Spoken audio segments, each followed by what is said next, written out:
Now then, we continue on with the Vase Yoga, even though it's been introduced to us here. So, following completion of the Vajra recitation, is it described in a period of 6 months, then we continue on. So this is kind of this chapter is kind of a continuation of the last chapter, if you will. And so there are two main headings here. First, we have a function or purpose of Vase Yoga, which is to mix the life-sustaining and downwardly expelling winds at the navel and to ignite the Kundalini fire. Okay?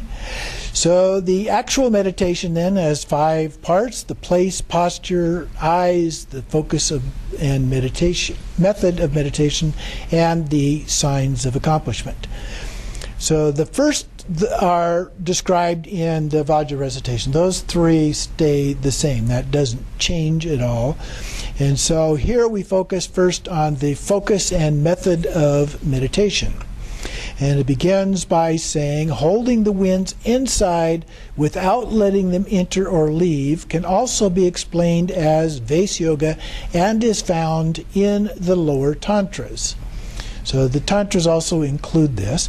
It has been taught or has been found in the non-Buddhist Samkhya tradition as well. So this isn't exclusive to Buddhist tradition. It is, some say that it is difficult to differentiate. But, turn the page, second line, there is actually a huge difference. So he disagrees with that idea. And then on the next line, in the Samkhya tradition, there is no bringing together of the upper and lower winds, and specifically, there is no inducing of the innate great bliss by uniting and holding the winds in the centers of the chakras, as taught in the highest yoga tantras. And so then skipping a couple of lines, therefore a special Vase Yoga meditation is necessary here, which then is divided into 2 parts, the first of which, how it is presented in the Tantra and commentary. So we're going to kind of divert a little bit here at the beginning from Kalachakra to the view of the Tantra. So the great commentary says, then when the form is seen each day, the winds are to be halted. It refers to Vase Yoga. Until mandalas of light are seen to encircle the entire body, these are within the emerging from the forms previously mentioned. So it'll talk in here about mandalas, and those mandalas primarily refer to the chakras. Okay? The way the Vase Yoga is practiced then, in the long quote here, mouth too is closed, and from the 2 nostrils, all outer wind is drawn in by the power of pranayama, and joined with pure lightning-like downward wind. From familiarization with the yoga over time, moon and sun are as one in the center of fire. So part of what it's describing here is that they're no longer separate. They actually merge into the central channel. In the body, thirst and hunger are destroyed, and freedom from death, too, is granted. So then we have commentary on that. The outer wind is drawn in through the 2 nostrils by the power of the life-sustaining upper wind. This is joined with the downwardly expelling lower wind, whose color is yellow, like that of pure lightning. Pure lightning usually is not considered to be yellow, but we'll take it the way it's described here. In the central channel at the center of the navel chakra.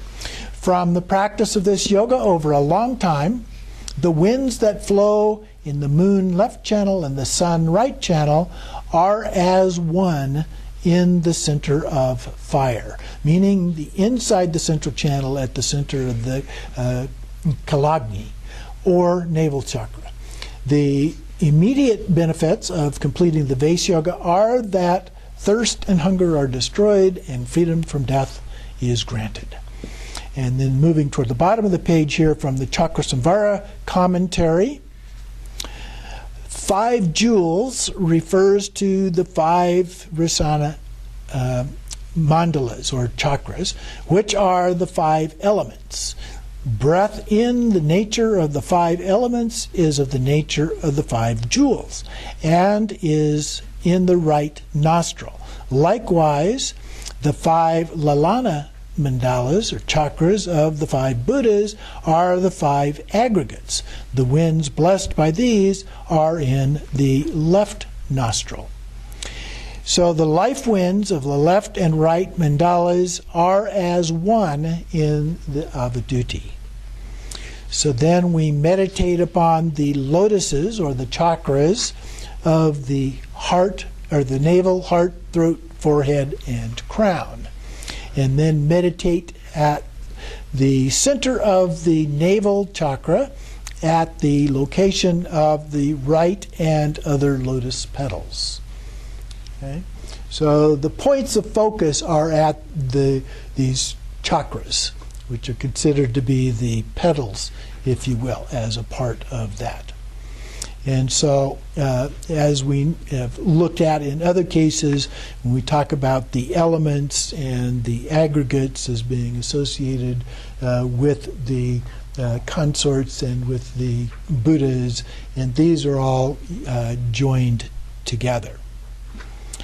And then on page 499, at the top, he says, similarly, Naropa talks about this, and then below the long quote there is similar to what's expressed in the Chakrasamvara commentary. So he's going through some long explanations here of how this is the same in a variety of different sources.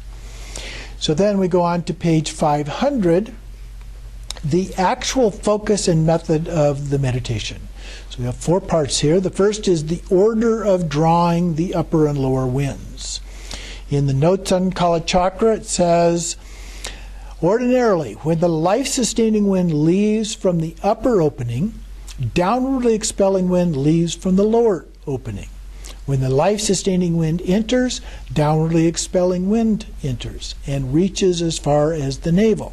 Therefore, it is possible to bring them together and bind them simultaneously. We have these 2 winds that are normally separate from each other, but in this case they can merge at the navel chakra. However, in the Guhya Samaja completion stage, it says the upper and lower winds are drawn one after the other. So this is a difference there. And then skipping a couple lines, the upper life-sustaining wind must be drawn in first if you do not have the instructions for preventing emission of bodhicitta. So if you've not been given those instructions yet, then they would normally be done in that manner. If you draw in the lower downwardly expelling wind first, there is a danger of bodhicitta emission as well, which must be avoided. If you have the instruction on prevention of bodhicitta emission, it is taught that drawing the lower wind first is acceptable. So what it's saying is we draw both in together is the ideal, but there are some alternatives that are available as long as you've had the instructions on how to prevent emission. The second part here is the pathways from where winds are drawn. For the upper life-sustaining wind, the mouth is closed. Skipping a line, the wind is slowly drawn through both nostrils and pulled down the duty until it reaches the center of the navel chakra. There it is focused on and added to without allowing it to stray upward. So the idea is to stay focused. As long as you can stay focused, the wind will remain in that position. After that, the lower downwardly expelling wind is drawn up through the duty from the 2 lower orifices to the center of the navel chakra where it is to be focused upon. So now we've got both of them in the navel chakra. So both winds are held and added to without being allowed to stray up or down. And they're held by virtue of the focus. Then the third category are mental placement on the winds, drawn and brought together. Starting on the second line there, this unites the 2 winds inside the duty at the center of the navel chakra. where the duty is constricted by the knots of the right and left channels. So one of the ways of visualizing the channels is that at each of the chakras, in fact, in some sources, the chakras are defined by these knots, where the two, right and left, are wrapped around, basically tied in a knot around the central channel, which binds the central channel in a way that the winds can't move freely through that process. And then these united winds are then the focus of a single pointed placement of mind. So that's what then helps bind them at those particular places. And then below that real short quote in the middle, the pranayama Vase Yoga taught here is performed after Vajra recitation, which we've already seen, and the measure of Vajra recitation completion is that just by focusing on the Vajra recitation objects of meditation, the syllables, the Om Ahong or Om Hong Ah, the winds are stopped from flowing in the left and right channels and move constantly within the central channel. Empty form signs of the winds having entered the central channel will appear. And then when the Vajra recitation has been mastered, the yogi begins to engage in the practice of Vase Yoga. A little Vajra recitation is performed, after which upper wind is slowly led down through the central channel. In other words, after you've gone through the 6 months and you've completed that process, each time you do the Vase Yoga, you actually start with a little bit of that to go back and bring the winds into the central channel, and then you focus on them there.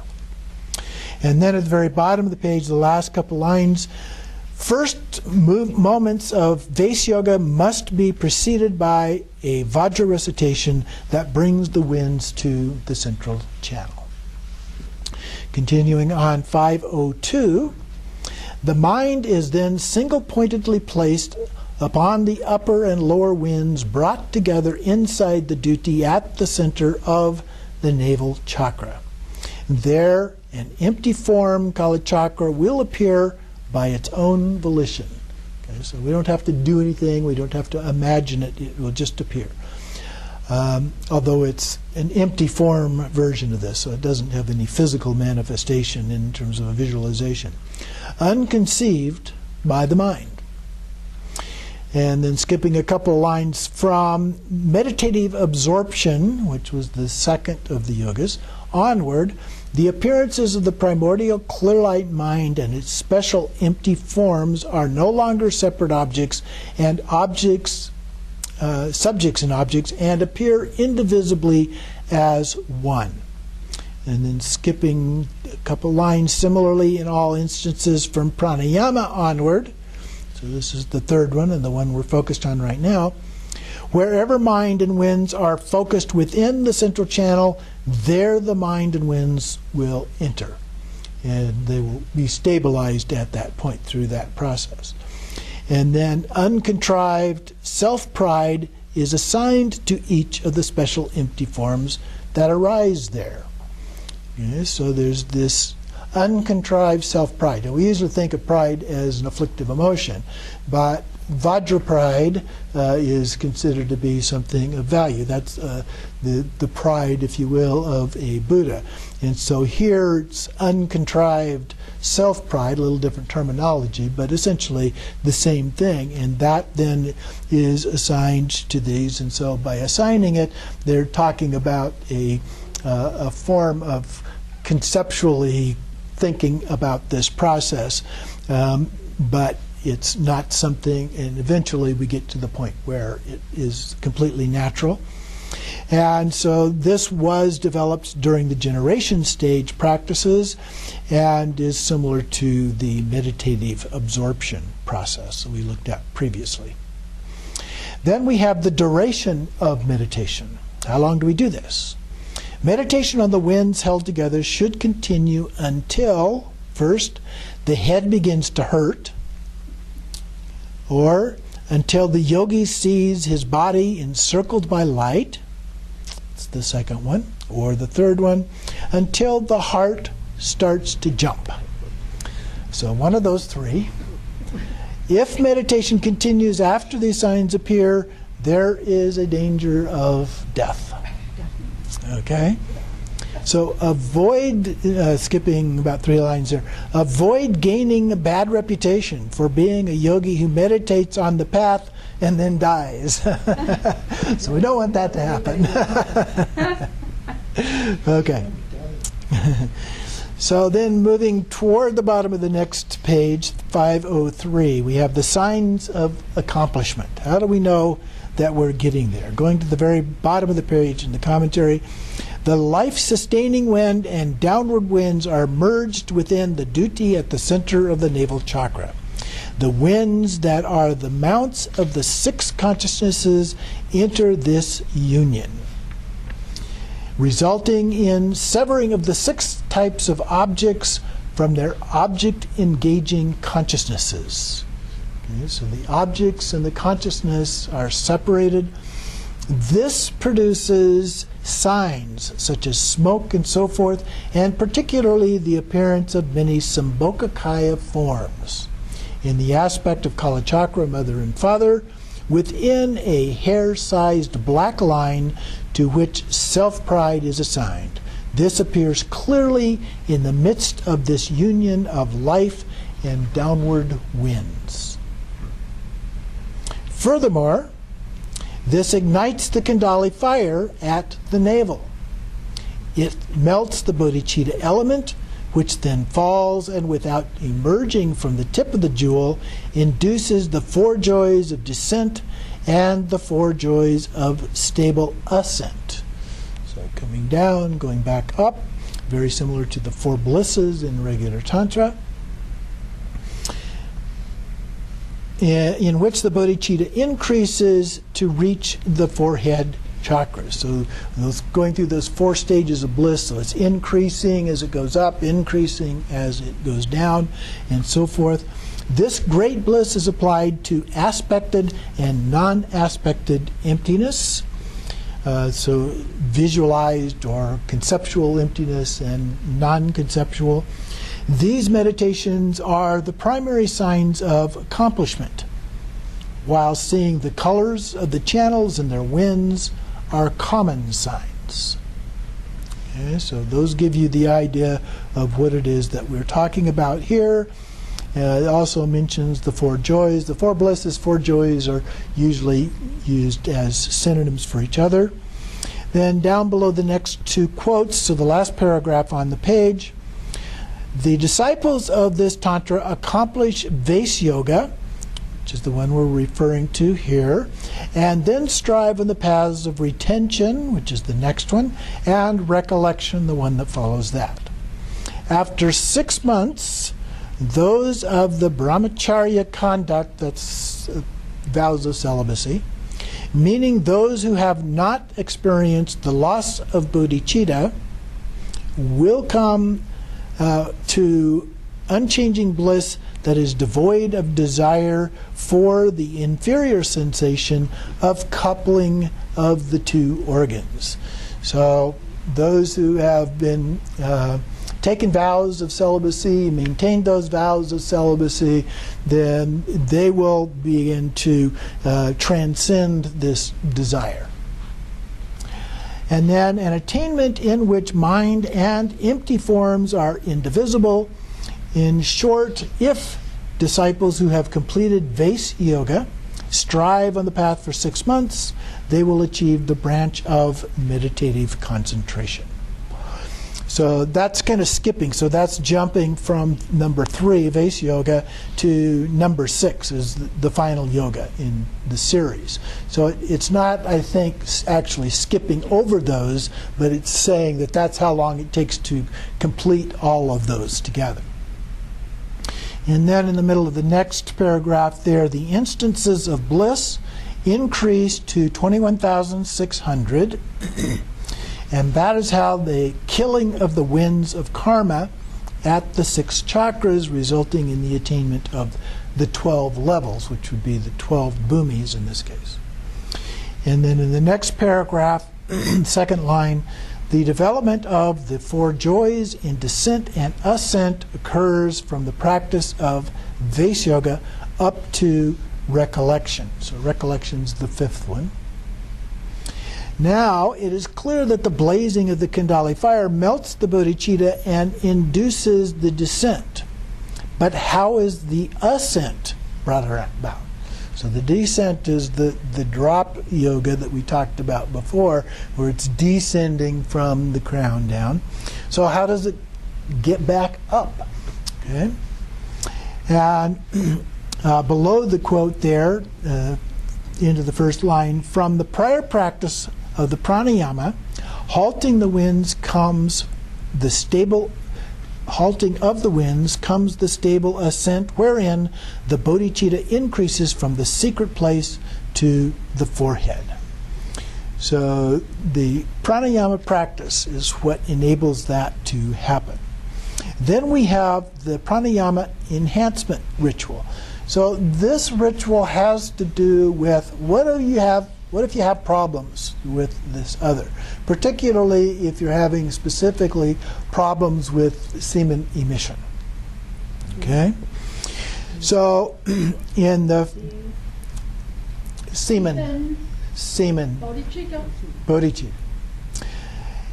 So at the bottom of the page there, the verse, if by withdrawal and so forth the wishes of the mantra practitioner are not met, perform nada meditation by wrathful means. And we'll see what nada meditation here is briefly. And they will be accomplished by blocking the drop in the Vajra jewel within the lotus. So while in union, blocking the drop from being emitted.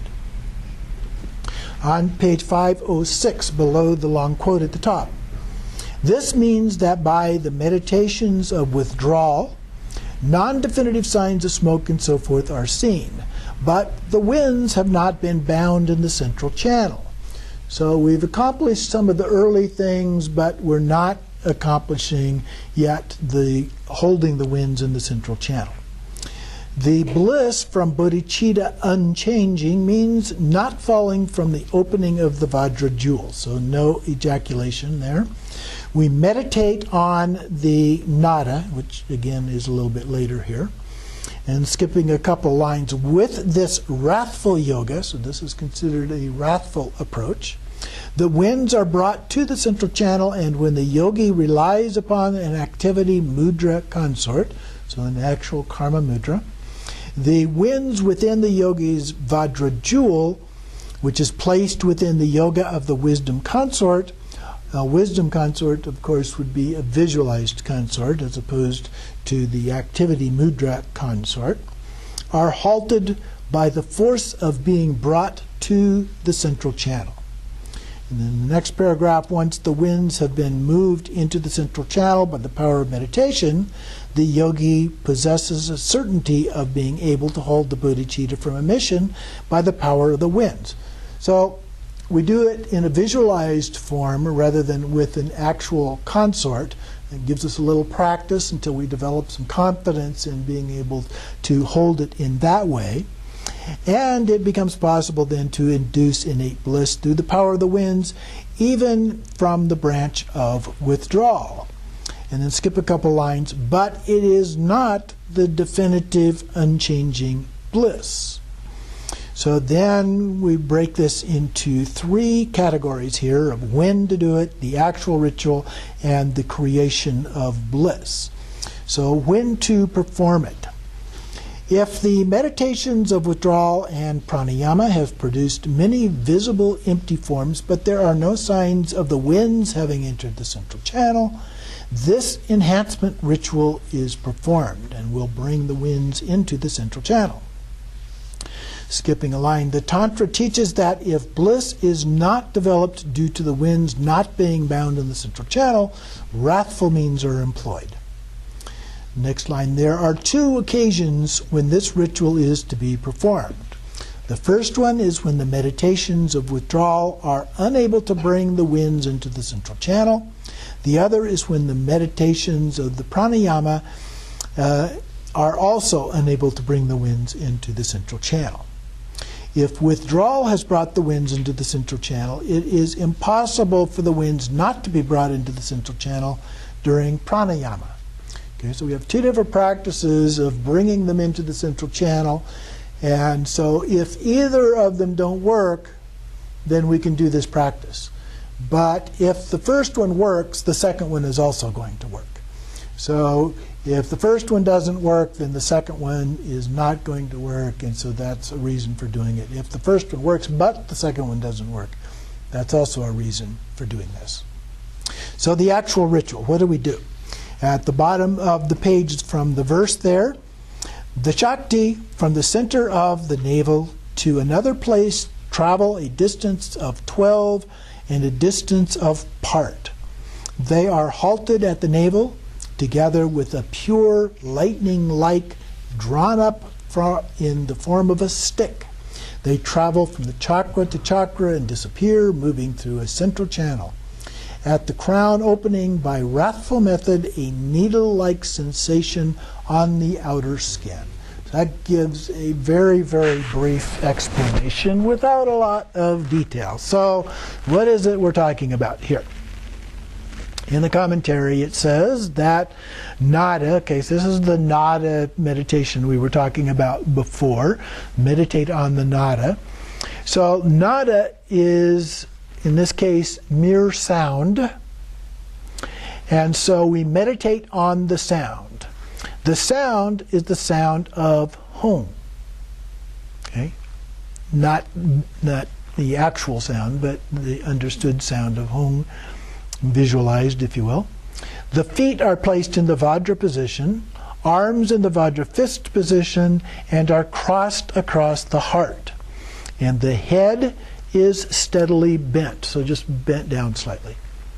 Shakti here means the life-sustaining wind from the center of the navel to the nostrils. From here to the outside, the earth element wind travels 12 finger lengths. The water element wind, 13. The fire element wind, 14. The air element wind, 15. And the space element wind, this part, in quotes here, or 16 finger lengths, widths, excuse me. These life-sustaining winds are inhaled violently. Okay, so a strong, abrupt in-breath here, through the nostrils and descend through the central channel as far as the navel. So that is part of what makes this a wrathful practice, is this kind of a violent inhale, real hard. The innate tone of the winds is visualized as the sound of Hong, so it's visualized as the sound. At the same time, from either of the two lower orifices, the downwardly expelling wind, similar in color to pure lightning, is drawn up through the pathway of the central channel in the form of a stick. It doesn't say exactly what the size of that stick is, but imagine it's probably not real large.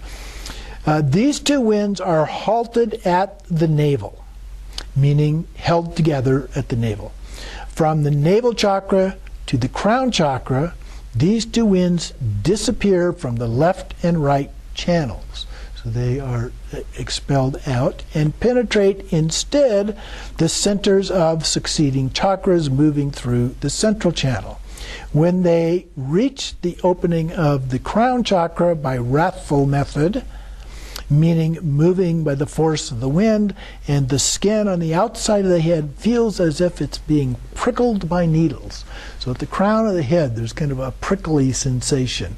Sometimes you get that when you're doing the preparation for POA practice, is one of the signs that can arise for POA. This is a sign that the winds have been brought into the central channel by these forceful means. So it gives you a description of what it is. It gives you a sign to understand whether or not you have clearly achieved it yet at that point. Continuing on 509 then, the next heading, the creation of bliss from the binding of the winds. So then the clear light mind and innate bliss is mainly taught in the completion stage. In Kalachakra, skipping a line down, it teaches methods for the development of empty forms and great innate bliss once the winds have entered the duty, central channel. So empty forms is a limb of or method for the development of unchanging bliss. Therefore, Kalachakra Tantra teaches mainly unchanging bliss and, as a method for its attainment, the development of empty forms. That is the reason for categorizing Kalachakra as a mother tantra. Now, there's disagreement about whether Kalachakra is considered to be a mother tantra or not. In some cases, it's considered to be a non-dual tantra. So these classification systems of mother, father, and non-dual are a bit vague. Those systems appear to have been developed after the tantras, and so it's a little bit like putting round pegs in square holes to try and make these things fit. So there are different results that come out of the classification system under those categories. So the particular category is not actually all that important. These empty forms cannot be just any appearance of empty forms, but must be those brought about by the winds having entered the duty, the central channel. Next paragraph, therefore, in the winds that are brought into the central channel by this wrathful method, the bodhicitta element is held by the power of the wind and does not fall from the opening of the Vajra jewel. Okay, so we're holding it within. From the achievement of that ability on the path of withdrawal until the attainment of the ability of bliss, Mahamudra consort, one engages in union with an activity mudra consort, or karma mudra. The drops are held in the Vajra jewel, and from the bliss of non-emission comes the development of the bliss of descent and ascent.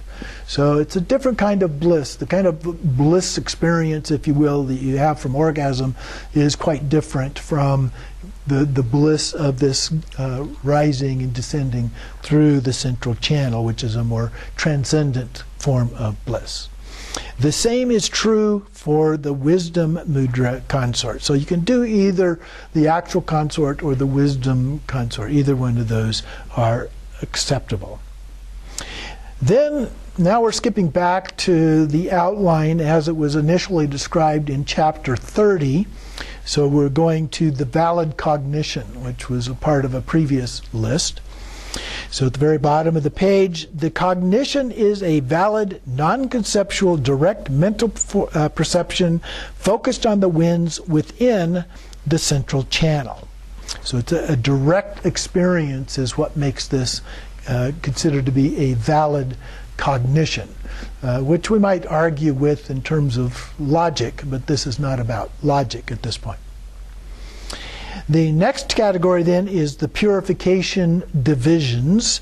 In the great commentary, skipping the quote here, the 6 phenomena or senses here of the mental formation aggregate are purified into the state of non-obscuration. The 10 mandala winds on the right and left are halted and combined as one in the central channel. So they're visualized as being in the central channel at the navel chakra. So that all of the winds have been halted and are held there. The results then, the immediate results, in the quote, purified by pranayama, divorced from the paths of sun and moon, the side channels, the yogi is praised by the bodhisattvas. And then starting on the second line, the commentary on this, the yogi is praised and will receive the prophecy of enlightenment from the Buddhas. When we go through the stages of bhumis, that's one of the things that happens at the end, is you are given a prophecy of enlightenment by the Buddhas. So by mastering the winds, the yogi gains mastery over the bodhisattvas. And then the bodhisattvas here refers to the 6 organs, and these organs have become celestial eyes and so forth, and are able to see hidden phenomena. So in the quote right below that, Second line, constantly within the central channel, the yogi will be purified by pranayama and is therefore praised by the bodhisattvas. Continuing on, for the final results, mental formations, wind element, the nose, touch, the anus, and the discharge of excrement are all purified and transformed into a group of 6 consisting of Amoghasiddhi and so on. So this would be the 5 Buddha families as well as Vajrasattva. Would be the 6th one here. So that concludes the Vase Yoga description here.